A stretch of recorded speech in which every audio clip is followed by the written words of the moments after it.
கர்த்தரும் மீட்பரும் இரட்சகருமான இயேசு கிறிஸ்துவின் நாமத்தில் உங்கள் யாவருக்கு வாழ்த்துக்கள். கர்த்தர் உங்களை ஆசீர்வதிப்பாராக. இந்த கிருபையின் நாட்கள் 40 நாள் கிருபையின் நாட்களை எண்ணி ஜெபித்து உடைய கிருபைக்காக காத்திருக்கிறோம். ஏனென்றால் அந்த கிருபை 2025ஆம் ஆண்டில் நம்மை கொண்டு போய் சேரும். விசேஷமா இந்த கிருபையின் செய்தி 10 நிமிட செய்தி கர்த்தர் கூட கிருபை செய்திருக்கிறார். இதை கேட்கிற யாவரும் கர்த்தரால் ஆசீர்வதிக்கப்படுவார்கள். கவனியுங்கள், ஏசாயா 51ஆம் அதிகாரம் இயேசு கிறிஸ்துவின் நாமத்தில் இந்த வசனத்தை வாசிக்கிறேன். நீதியை பின்பற்றி கர்த்தரை தேடுகிற நீங்கள் எனக்கு செவி கொடுங்கள். நீதியை பின்பற்றி என்று சொல்லும்போது அவருடைய நீதி பூமியில மனுஷனாய் வந்தபோது அதை பின்பற்றினவர்கள். எனக்கு செவி கொடுங்கள். நீங்கள் வெட்டி எடுக்கப்பட்ட கன்மலையையும் தோண்டி எடுக்கப்பட்ட துறவின் குழியையும் நோக்கி பாருங்கள். ஒரு ஒரிஜினல் கிறிஸ்தவர்கள் வெட்டி எடுக்கப்பட்ட கன்மலையை பார்க்கணும். ஒரு முழு கன்மலை என்பது தேவன். தேவனுக்குள்ள இருந்து, தேவனுடைய சரீரத்திலிருந்து, தேவனுடைய ஆவியிலிருந்து, தேவனுடைய ஜீவனிலிருந்து, விசேஷமா வேதம் சொல்லுகிறது கன்மலை, அந்த கன்மலிருந்து வெட்டி எடுக்கப்பட்ட கன்மலை நோக்கி பாருங்கள். ஒரு கன்மலிலிருந்து வெட்டி எடுக்கப்பட்ட கன்மலை என்பது என்ன? தேவனுடைய சரீரத்திலிருந்து ஒரு பகுதியாக இயேசு கிறிஸ்து வந்திருக்கிறார். அந்த கிறிஸ்துவே கன்மலை. ஆகையினால் இந்த கன்மலையை நீங்கள் நோக்கி பாருங்கள். தோண்டி எடுக்கப்பட்ட துறவின் குழி. ஒரு கிணற்றோட ஆழம் அகலம் எப்படி இருக்கோ அதுபோல இயேசு கிறிஸ்துடைய காயங்கள் அவ்வளவு பெருசா இருக்கு. அதனால இயேசு கிறிஸ்துவையும் இயேசு கிறிஸ்துவின் காயத்தையும் நோக்கி பாருங்கள் என்று தீர்க்கதரிசியில் எழுதப்பட்டிருக்கிறது. அப்ப தீர்க்கதரிசியில் எழுதப்பட்டவைகள் அப்படியே அந்த காலத்தில் நிறைவேறணும். அப்ப தீர்க்கதரிசனம் என்ன சொல்லுது? தேவனுடைய சரீரத்திலிருந்து ஒரு பகுதியாக வெட்டி எடுக்கப்பட்ட கிறிஸ்துவின் உபதேசம் ரட்சிப்பதற்காக ஒரு பகுதியாக அவர் அனுப்பியிருக்கிறார். அவருடைய சரீரத்திலிருந்து ஒரு பகுதி, வார்த்தையிலிருந்து ஒரு பகுதி இயேசுவாக வந்திருக்கிறார். இந்த இயேசு அவர் நித்திய கன்மலையாய் இருக்கிறார். இந்த கன்மலையாகிய இயேசுவை நோக்கி பார்க்கணும். அவருடைய காயங்களை நோக்கி பார்க்கணும். இன்னைக்கு இயேசு கிறிஸ்துடைய காயங்களை நம்ம நோக்கி பார்க்கிறது மிகவும் குறைவாய் இருக்கிறது. கவனியுங்கள், உங்கள் தகப்பனாகிய ஆபிரகாமையும் உங்களை பெற்ற சாராளையும் நோக்கி பாருங்கள்.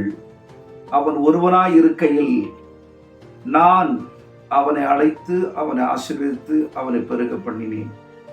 ஆண்டவராகிய இயேசு கிறிஸ்து ஒருவனாய் இருக்கையில் என்று சொல்லும் பொழுது, இன்றைக்கு அன்பு தேவனுடைய பிள்ளைகளே, அவர் ஒருவனாய் இருக்கையில் ஆபிரகாம் நம்முடைய மூதாதையர்களுக்கு, விசுவாசிகளுக்கெல்லாம் விசுவாசத்துக்கே தகப்பனாய் விளங்கக்கூடிய ஆபிரகாமை கர்த்தர் அழைத்து ஆசீர்வதித்து என்ன செய்றாரு? அவரை பெருக பண்ணினேன். கர்த்தர் சீயோனுக்கு ஆறுதல் செய்வார். அவர் அதில் பாழான ஸ்தலங்களை எல்லாம் தேறுதல் அடைய செய்து. இந்த பாழான ஸ்தலங்கள் என்பது மனுஷனுடைய ஆத்துமா, பாழடைந்து போன இருதயம், பாழடைந்து போன ஆத்துமா, பாழடைந்து போன வாழ்க்கை. இப்படிப்பட்ட வாழ்க்கையை கர்த்தர் என்ன செய்கிறாராம்? தேறுதல் அடைய செய்து அதன் வனாந்தரத்தையே ஏதேனை போலவும் அதன் அவாந்திர வழியை கர்த்தரின் தோட்டத்தை போலவும் ஆக்குவார். சந்தோஷமும் மகிழ்ச்சியும் துதியும் கீதத்தின் சத்தமும் அதில் உண்டாயிருக்கும். எல்லாம் கவனித்து பாருங்கள். ஒரு மகிழ்ச்சியான குடும்பமாய் ஒருவனாய் இருக்கையில் அழைத்து ஆபிரகாமை சாராளை கொடுத்து விசுவாசத்தின் வழியாக காத்திருக்க செய்து, அவர்கள் அந்த ஆபிரகாம் சந்ததி எப்படிப்பட்ட சந்ததியாக இருக்கிறது என்று சொன்னால், கர்த்தரால் ஆசீர்வதிக்கப்பட்டு சந்தோஷமும் மகிழ்ச்சியும் துதியும் கீதவாத்தியமும் கீத சத்தமும் அதில் உண்டாயிருக்கும்படி ஒரு களிப்பான தோட்டமாய் வாழ்க்கையை மாற்றினார். இதுதான் ஆபிரகாமுடைய ஆசீர்வாதம்.